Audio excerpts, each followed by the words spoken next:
بسم اللہ الرحمن الرحیم۔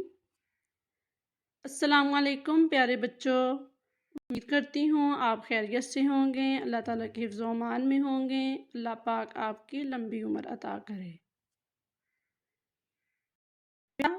پیارے بچوں، آپ کو اردو کی کلاس میں خوش آمدید کہتی ہوں۔ سنہری بات، سنہری بات کا مطلب ہوتا ہے اچھی بات۔ تو آج کی اچھی بات کیا ہے؟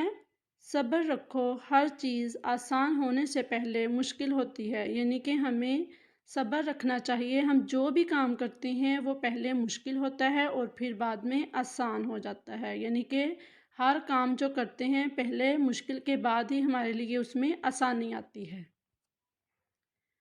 بیٹا، آج کا عنوان ہے کلمہ اور محمل۔ ورک بک صفحہ نمبر 6، ورک بک صفحہ نمبر 6 سے آج ہم کریں گے کلمہ اور محمل۔ تدریسی مقاصد: بچوں کو اردو قواعد سے آگاہ کرنا، کلمہ اور محمل کے بارے میں جان سکیں، بچوں کو اس قابل بنانا کہ وہ کلمہ اور محمل میں واضح فرق جان سکیں۔ بیٹا، کلمہ اور محمل کے بارے میں جاننے سے پہلے ہم دیکھیں گے کہ لفظ کیا ہے۔ حروف تہجی کہ جب دو یا دو سے زیادہ حروف ملتے ہیں، حروف تہجی ہم پڑھ چکے ہیں۔ حروف تہجی کیا ہے؟ جو ہم الف بے پہ، یہ ہمارے حروف تہجی ہیں۔ جب وہ دو یا دو سے زیادہ ملتے ہیں تو لفظ بنتے ہیں، اور لفظ کی جمع ہے الفاظ۔ کچھ الفاظ بامعنی ہوتے ہیں جبکہ کچھ الفاظ بے معنی ہوتے ہیں۔ بامعنی یعنی جن کا کوئی نہ کوئی مطلب ہو، اور بے معنی جن کا کوئی بھی مطلب نہ ہو۔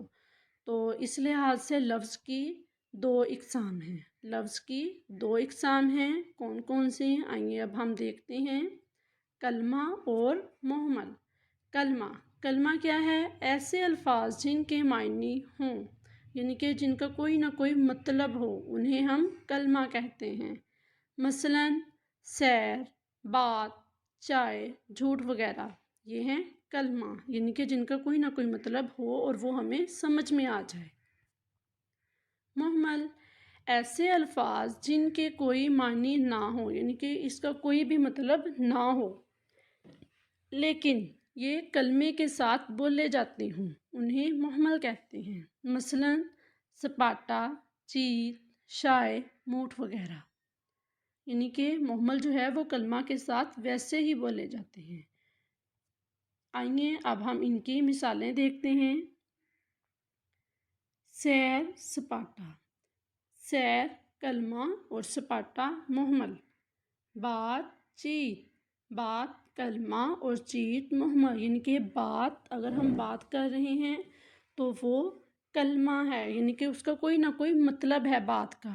اور چیت یعنی کہ بات کے ساتھ ہم نے ویسے ہی بول دیا کہ وہ بات چیت کر رہا ہے، جیسے کہ ہم ایک جملے میں بولتے ہیں وہ بات چیت کر رہا ہے، تو ہم نے اس میں کلمہ اور محمل دونوں کا استعمال کیا ہے۔ اسی طرح چائے، شائع، یعنی کہ چائے کے ساتھ ہم نے شائع لگا دیا، یہ کلمہ کے ساتھ محمل کا استعمال ہو گیا۔ جھوٹ، موٹھ۔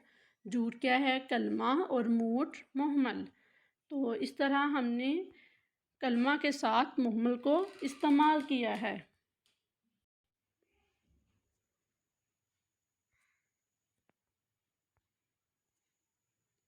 تو بیٹا، آپ نے اپنی ورک بک کا صفحہ نمبر 6 سے کلمہ اور محمل کی جو تعریف ہے اس کو آپ نے یاد کرنا ہے۔ اپنا بہت سا خیال رکھیے گا۔ اللہ حافظ۔